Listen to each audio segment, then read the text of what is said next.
How to make a dynamo easily. Ever wanted to make your own dynamo like in those wind-up flashlights? This will tell you the 2 easiest ways.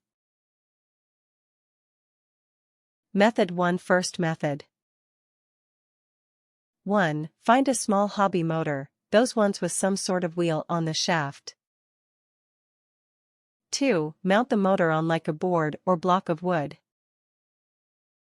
3. Find another bigger wheel and mount it on a pin or something on the same block of wood.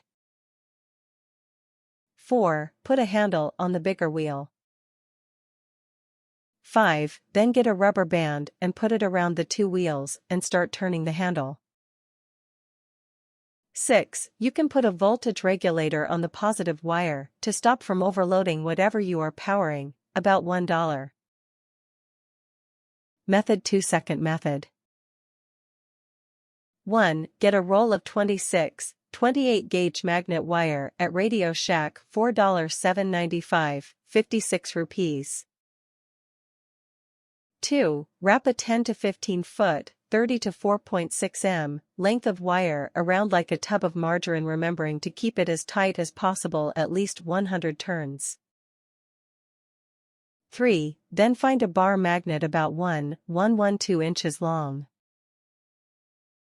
4. Drill a 7/16 ths hole in the very middle of the magnet and put a 4-inch, 102 centimeters, long upholstery needle through and glue it in place.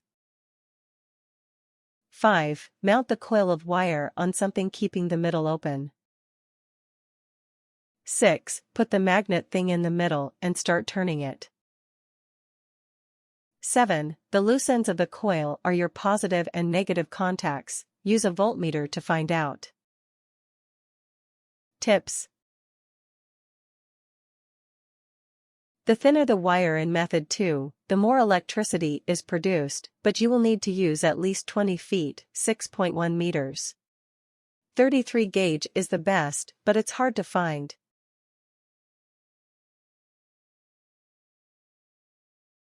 Warnings. If you do not use a voltage regulator on these, you can overload the circuit you are powering and ruin it. That's when it starts smelling like ozone and the mysterious blue smoke starts pouring out. These can put out in excess of 40 plus VDC if used right.